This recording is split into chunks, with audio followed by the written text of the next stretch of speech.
Bonjour à tous, bonjour Laurence. Bonjour Julien. Merci de nous rejoindre pour ce nouvel épisode. Aujourd'hui, on va aborder le thème des données dans l'univers des paiements. Donc, vaste sujet, Laurence, parce que les données, même si c'est un peu à l'origine des paiements, on se souvient, après le troc, des premières tenues de compte dans l'argile, donc on écrivait des histoires. Mais depuis, ça s'est complexifié. Beaucoup d'acteurs, un écosystème riche, et au cœur de tout ça, les données. Comment on pourrait introduire ce sujet ? Les données de paiement sont souvent appelées le pétrole financier, puisque en fait c'est une source inépuisable d'informations Et de valeur. Et de valeurs qu'on n'a pas encore su réellement transformer aujourd'hui. Mais c'est vrai qu'avec tous ces moyens de paiement scripturaux, n'importe quel achat, que ce soit ton café, que ce soit ta baguette ou que ce soit ton achat de ta maison ou un transfert de plusieurs millions d'euros entre entreprises, entre pays, tout est donné.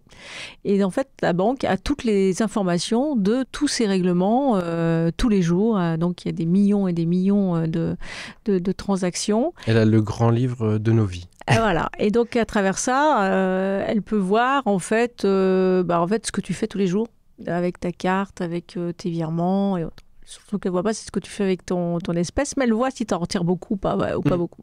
Au moins. Bon. Toutes ces données, les banques en sont certes très riches, dépositaires mais aujourd'hui, elles ne peuvent pas en faire beaucoup de choses à mesure où la réglementation leur interdit d'utiliser ces données pour ne serait-ce que les vendre à d'autres, et bien heureusement, puisque comme on vient de le dire, c'est un vrai livre ouvert avec plein d'informations beaucoup trop importantes pour la sécurité, notamment de chacun. Mais elle ne peut les utiliser, ces données, en interne que pour en fait améliorer son service vis-à-vis de son client et notamment améliorer la sécurité autour des moyens de paiement. C'est grâce à ces données qu'elle fait de la lutte anti-blanchiment, de la lutte anti-terrorisme et de la lutte contre la fraude. Et en dehors des banques, est-ce qu'on parle du reste de l'écosystème ? Oui. Alors, le reste de l'écosystème, il s'est enrichi assez récemment, finalement, on va dire, entre 2000 et 2010. On a vu, alors un petit peu avant, si on prend les grands acteurs d'infrastructure et de réseau, Visa, Mastercard, qui ont aussi des données, mais ceux qui ont commencé à vraiment focaliser sur la matière donnée, c'est ce qu'on appelle en anglais les Third Party Providers, TPP, du petit nom qui vient d'une réglementation, donc la DSP 1 puis 2 en Europe. Mais l'idée de ces TPP, c'est d'essayer, au départ, en France, les premiers acteurs, c'était Linkso en 2010 et Bankin en 2011, qui ont essayé de proposer aux consommateurs de l'aider à gérer son budget. C'est-à-dire de dire, voilà, ton budget, habituellement, c'est un camembert avec un gros tiers de dépenses nourriture, etc. etc. Donc, une vocation un petit peu de piloter son quotidien. Et puis, les banques ont vu ça d'un bon œil, enfin au départ d'un œil peut-être concurrentiel, mais Linkso a rejoint le groupe Crédit Agricole, Banking, sa filiale Bridge, a rejoint Banque Populaire, BPCE. Donc, elles se sont quelque part saisies du sujet pour le proposer. Maintenant, toutes les banques proposent des outils de pilotage de la donnée et de la donnée de paiement en particulier. Et puis un point qui est intéressant aussi, c'est que les acteurs de la big tech, comme on dit, les grandes plateformes géantes du web, donc Amazon, Meta, Apple, Google, qui historiquement ne se contentaient juste que de la donnée personnelle qu'on met, les photos, les recherches, etc. Et peu à peu se sont dit, tiens, il y a quand même toutes ces données de paiement qui sont intéressantes. Donc, on a vu, par exemple, des tentatives d'Apple, Amazon, de venir aussi acquérir ces startups TPP pour enrichir leur patrimoine de données, en faire une explosion. Puis, si je reviens juste sur les réseaux Visa Mastercard, on peut aussi signaler que Visa a été empêché aux États-Unis pour la loi antitrust de racheter Plaid, qui était un acteur TPP d'agrégation, donc de captation des données d'historique de comptes pour en faire de l'exploitation. 5,2 milliards, c'était le coût de la transaction pour acheter Plaid. Ça a été empêché.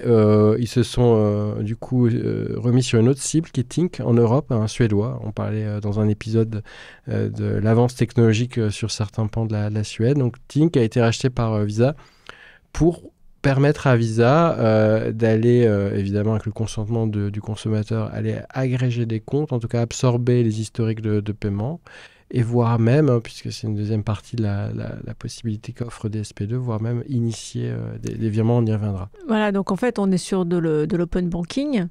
Alors, aujourd'hui, certes, l'open banking apporte en fait des nouveaux acteurs dans cet écosystème de la donnée de paiement. Aujourd'hui, via l'open banking ou via ces agrégateurs, ils ne peuvent en fait accéder qu'aux données de la tenue de compte. Oui. Donc, ils n'ont pas complètement les données de paiement. Même quand tu fais de l'initiation de paiement en open banking, en fait, tu inities, t'as en fait des données assez pauvres qui sont enrichies après par les deux banques qui vont communiquer entre elles, puisque de toute façon, c'est quand même, encore une fois, les banques qui vont réaliser le paiement. Donc, en fait, les récepteurs en fait, du maximum de données, ce sont bien les banques, d'autant qu'en fait, elles peuvent les combiner avec toutes les autres informations qu'elles ont sur leurs clients. Et ça, notamment le KYC, donc elles ont plein d'informations sur vous. Et puis, en fait, elles réceptionnent en fait, des données et des paiements en fait, de plein de choses différentes. D'ailleurs, l'État compte sur les banques pour beaucoup de choses, et notamment bientôt pour la déclaration de TVA à partir en fait, des règlements qui seront faits dans les banques, et c'est les banques qui vont pouvoir en fait expliquer, en fait, donner les informations pour en fait vérifier, faire la déclaration de TVA des entreprises. Tout ça est très intéressant, pour l'instant très réglementé au sein des banques, et donc en fait le coffre-fort des données est aujourd'hui pas très utilisé. D'autant qu'il y a aujourd'hui très peu de banques qui sont capables en fait de gérer toutes ces données en même temps et d'en faire réellement quelque chose. Aujourd'hui, on a des compartiments assez hermétiques dans les banques. Et puis, pour aller dans ton sens sur la partie agrégateur, il y a la nouvelle réglementation FIDA qui est sortie là, qui est en train de sortir en décret, qui va, elle, faire de la finance, l'open finance. Et donc, non seulement on pourra, un TPP pourra venir chercher les données de compte, mais également de l'épargne, du crédit et des assurances. Donc là, ils vont pouvoir en fait avoir beaucoup d'informations. La fameuse connaissance client à 360 degrés. Voilà. Pour accompagner au mieux le client. Voilà. Et là, peut-être qu'il y aura des nouveaux services qui pourront apparaître, parce qu'avec ces données, on sent bien qu'il y a en fait une multitude de choses à faire. Alors, en tant que consommateur, on est partagé, parce qu'à la fois, on n'a pas envie qu'on nous touche à nos données. Parce que, moi, personnellement, je n'ai pas envie qu'on sache ce que je fais avec mon argent. Mais par ailleurs, est-ce qu'il y a des nouveaux services qui pourraient apparaître, qui pourraient me rendre plus de services ? Oui, au cœur des débats, c'est deux sujets que tu as évoqués, le consentement, c'est-à-dire et le plus fin, granulaire possible, c'est-à-dire telle donnée pour telle durée, je veux bien la prêter, la louer ou la faire exploiter par un tiers. Donc ça, c'est un point important. Le deuxième, c'est une fois que j'ai repris mon consentement, être sûr que j'ai toujours cette maîtrise, ce contrôle entre mes mains et que j'ai pas de danger sur ma vie personnelle. Il y a cette notion de propriété de la donnée. Gaspard Koenig, un philosophe qui, dans son think tank Génération Positive, je crois, explique en fait cette nouvelle notion, en disant la révolution industrielle a amené la propriété intellectuelle. Voilà. Et alors, la révolution numérique va amener la propriété de la donnée. Et ça, c'est très intéressant, parce que ça veut dire qu'il faut vraiment que le consommateur, le citoyen, ait vraiment conscience avec qui il traite et où est stockée sa donnée. Lorsqu'on fait un paiement, une initiation de paiement via un open banking avec une entreprise ou une banque ou une néobanque de Lituanie ou d'Afrique ou de Chine, il faut bien comprendre qu'en fait sa donnée va être sous la juridiction chinoise, lituanienne ou africaine, et pas française, même si au final ça vient prendre de l'argent sur ton compte. Donc en fait, il faut aussi une certaine responsabilité en fait des consommateurs. Moi, je veux bien qu'on aille toujours là où c'est gratuit, là où c'est plus facile et compagnie. Sauf que quand il y a un vrai problème, ben, en fait, tu n'es plus en France et tu n'es plus en fait sous la réglementation et la juridiction française. Parce que même si la réglementation bancaire est aujourd'hui européenne, en tout cas, elle n'est pas mondiale, mais la juridiction en fait est toujours locale dans chaque État. Donc en fait, les avocats et tout ça, c'est pas la même chose. Donc il faut également faire très attention à ça. Donc peut-être réfléchir à cette propriété de la donnée avec ces problématiques de consentement, voilà, comme tu le citais. Et pourquoi pas, dans un avenir, comment conserver ces données et comment conserver ce consentement sur les données.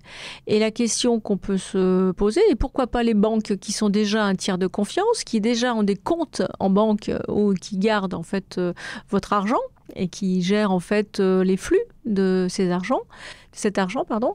Pourquoi pourrait-il pas inventer une nouvelle économie autour de la donnée en ayant des comptes de données et en gérant les flux de données en fonction à qui vous autorisez. Aujourd'hui, on autorise bien qui donne, à qui peut venir prélever ou qui vous paye. Et ben là, on pourrait autoriser qui vient prélever vos données et quel type de données. Alors, tout ça après une économie qui pourrait se faire avec une rémunération en fait du consommateur. Alors, je sais pas, si tu donnes tes données à tout le monde, en fait, tu as peut-être des prêts moins chers, tu peux peut-être avoir je sais pas, enfin, une rémunération différente.